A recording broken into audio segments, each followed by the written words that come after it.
Hey, what's up everybody? It's BDF44 coming at you with another video. So today I'm talking about Montrezl Harrell. I'm responding to what happened yesterday, the altercation between him and Doncic. I was actually watching that game live when all of this took place.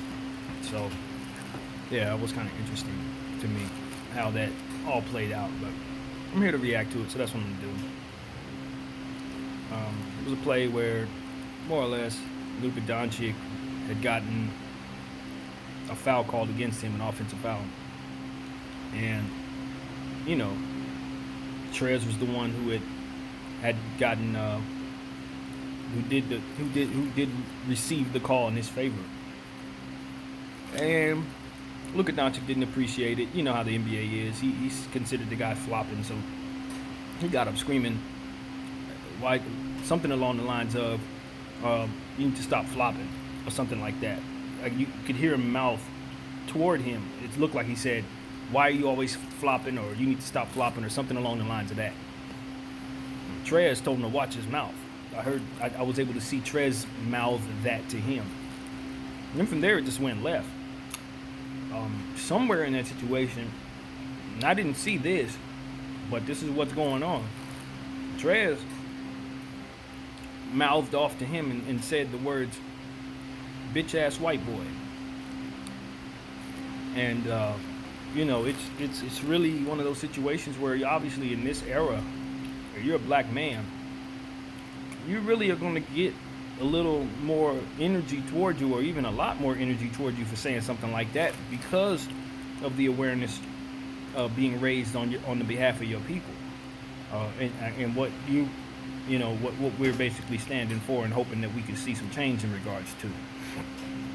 You're representing your people, and we're living in a society where people who don't look like you are in a position to either support you or not support you. And in sensitive times like this, you mouthing off stuff like that looks very, very bad. It looks bad anyway, but I don't think anybody cares that much if it's 3 years ago. But because we're in the era we're in, especially since a lot of people are upset about Black Lives Matter being all over NBA floors and stuff like that, you best believe people are going to be screaming out, get him out of the bubble, this is racist, things of that nature. It's to be expected. I think Trez lost his head.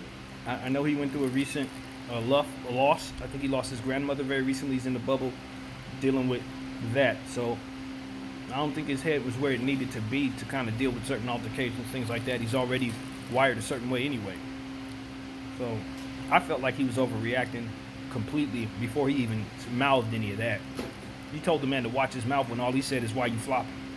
So that right there told me he was looking to basically put out bad energy. So I really don't, we're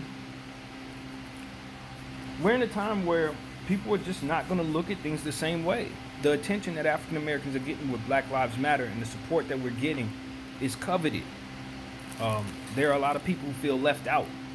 There are a lot of people who don't care enough about black people to want to see them succeed without it being about their people too. And you can understand where people feel that way in some cases, because they haven't gotten attention on some of the things that matter to them. Regardless of why, the attention that you're getting makes them feel like they're not getting what they should be getting. And the perception is that you are asking for special treatment. The perception is that you're not appreciative of what good is in this country. And the perception is that you want to take the country ultimately away from those who have stolen it from others. So with that understanding being as clear as day, you have to watch how you interact with people that don't look like you, especially when you're on a national platform.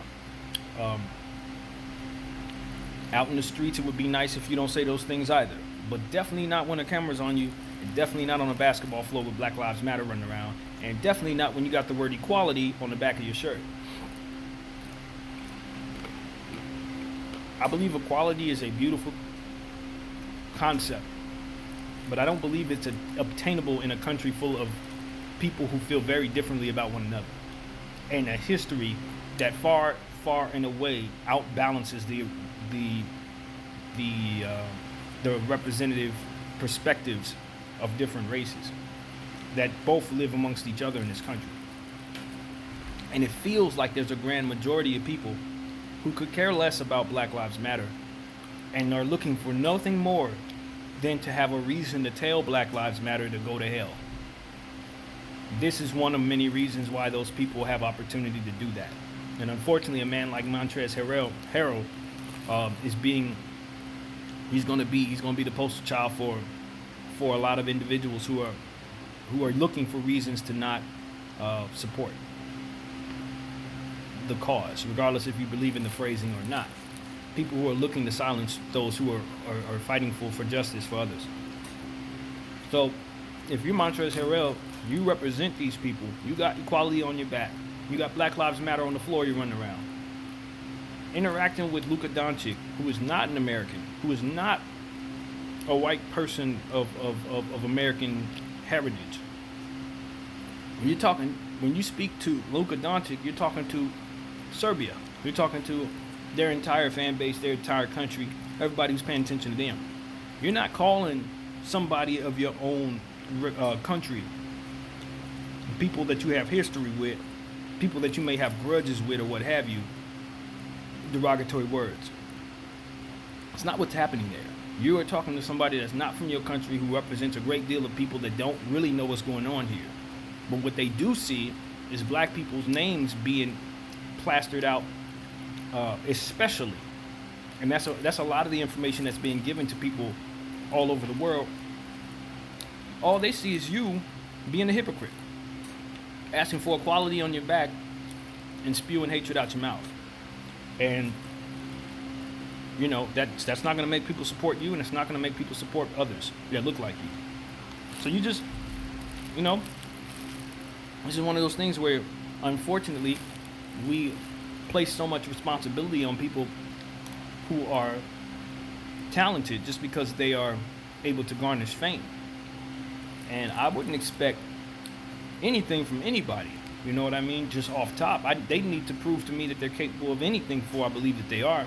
Montrezl Harrell is a basketball player. I'm not looking at him to make the right decisions in this situation or that situation, or know how to move a certain way, or understand the importance of representing his people by acting a certain way. I'm not going to assume that he has any of that understanding just because he can play basketball. It would be nice if he did, though. I will say that. It would be great if he understood all of that and just held himself and carried himself accordingly. Because it's our responsibility as people of color, especially in this era, especially right now, to kind of practice what we preach and put out the energy that we want to receive. And there's not a whole lot of room for outbursts like that. There's not a whole lot of room for individuals who are lacking understanding of how they have to represent themselves. You are going to be ammunition for those who want to see you dead. So that's really what it comes down to. He did a poor job of representing his people and himself, and what he has on the back of his jersey, which is something that I'm sure he means a lot to him. But he didn't display that yesterday. He dropped the ball, and he's gonna have to make that right. I don't know if he's already apologized or not. I haven't really looked into that. Maybe the apology's already been issued. I don't know. Suspensions, I'd imagine, are coming. He may even get kicked out of the bubble. To be honest with you, I don't think that he deserves to be kicked out of the bubble. He didn't use a derogatory term as we know it to be. And quite frankly, this is one of those situations where we have to be careful, because we have been able to say things like this and it not be taken as seriously as it is now.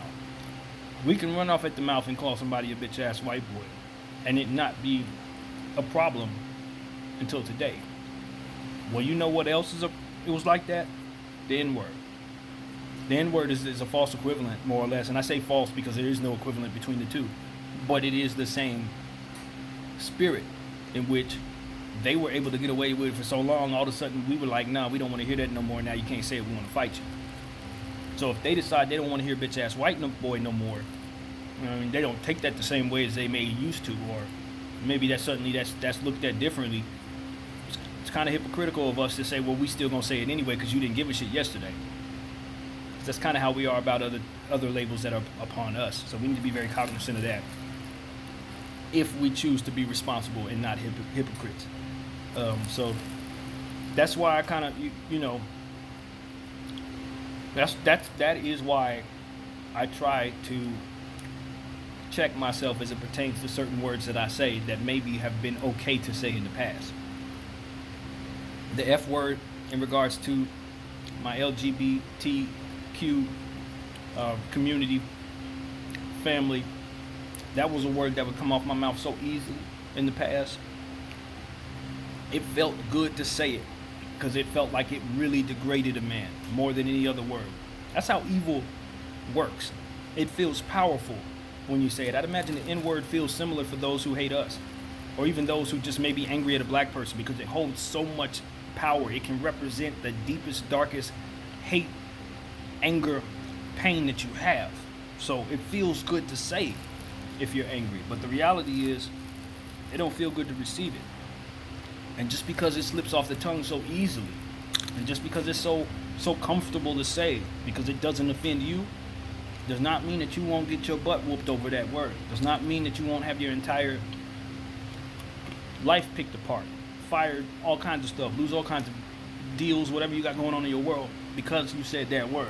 We need to make sure that we understand how much damage we do to ourselves when we utter things like that feel so powerful flying out of our mouths. For white people, it may be the N word. For a black person, it may be a C word. Or for straight men, it may be the F word. But we need to understand. We need to understand right away that people are much more sensitive in general. And a lot of people who will fight you on saying the words that they don't want to hear will also fight with you in making sure that you don't hear the words that you shouldn't be hearing as well. So we don't want to offend. I personally don't want to offend people who support me. Not everybody who don't look like me hates me. And it's, you know, conditioning of the mind and mistreatment can make you feel that way. But the reality is, it's just not the case. We've had proof, enough proof to know that not everybody's against us and not everybody deserves our venom. So even though the enemy doesn't seem to see it that way, it doesn't mean that we have to fall to his level and muck around in the dirt and the karma that he's digging up for himself. We need to be better, and we deserve to be better. We deserve to look in the mirror and feel better about ourselves than they do when they look in the mirror and see their evil selves. So get it right. Trez, whatever they decide to do to you, man, like I said, you could have said that 2 years ago and it probably would be a suspension. You say it today and it's probably going to be an expulsion. You could probably get expelled from the bubble. It's just the times we're in. Does it feel right? Nah, it don't feel right, because they wouldn't even been pissed off about this if it wasn't before Black Lives Matter. But Black lives do matter, and we're here now, and we need to act like it. You know what I'm saying? Yes. Is this tit for tat energy? Of course. This is tit for tat energy. This is the same old energy that we're angry about because we fight for things that matter to us and they fight for things that inconvenience them. This is an inconvenience for them. This otherwise wouldn't piss them off. We know this. But that doesn't give us the right to hand them ammunition in this fight. You know what I mean? Just because it's rigged for you to fail doesn't mean you continue to feed the enemy the best way to feed the enemy. You defeat the enemy. You don't feed him. And saying bitch ass white boy feeds the enemy. It gives him exactly what he needs to get back at you and discredit you. I expect those of us who are wise enough to know that to behave that way. And those of us who are not need to be checked by those of us who are. That's how we win this war. That's how we win this battle. That's how we fight off this weirdo energy that we're being faced with. When people show no empathy but want to be involved in the fight that we're fighting in. It's childish. It's lacking in evolution. But at the same time, we too must not lack in evolution and not adapt to the circumstances and the environment around us. Black people, you got to stand on what you say. You got to stand on what you say. If it comes out of your mouth, you stand on it. Because they're going to use whatever you say against you anyway. So be ready for the consequences of any bull crap that come out your mouth. Because they're looking for it. They are looking for every opportunity to tell you that you don't matter. They've been doing it longer than you've been kneeling. Believe that. And with that being said, Trez, you was wrong, bro. You was wrong. Though it may have been okay to do that a couple of years ago, you got to understand the climate you're in, sir. You got to understand the climate you're in. You got to understand what your people are fighting for. You got to understand what's expected of you. And whether it's fair or not, we just got to take what we're given. When much is given, much is expected. You've been given an opportunity. You've been given talent by God. You've been given a whole lot of cash, support from Ballmer, one of the richest men in the world. Insulting him and insulting his people is not your best move for your career.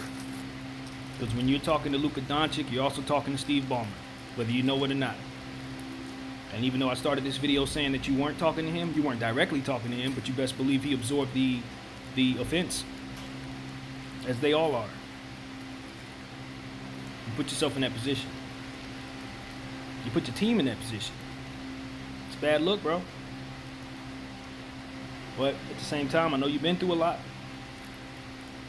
As a lot of us are going through a lot. May not have a head on straight when we are dealing with certain bereavement issues and situations where we gotta say goodbye to a loved one. But at the same time, you are a man. At the end of the day, you gotta be responsible for your emotions. You gotta be responsible for your actions. As do I. That's what I gotta say, man. I'm not gonna get up here and kill this brother, call him a racist, all kinds of bullshit. I'm not doing that. I'll let others do that. But I will say that he's gonna have to accept whatever comes his way because of this, whether it's exaggerated or not. My name is BDF44 and I'm out.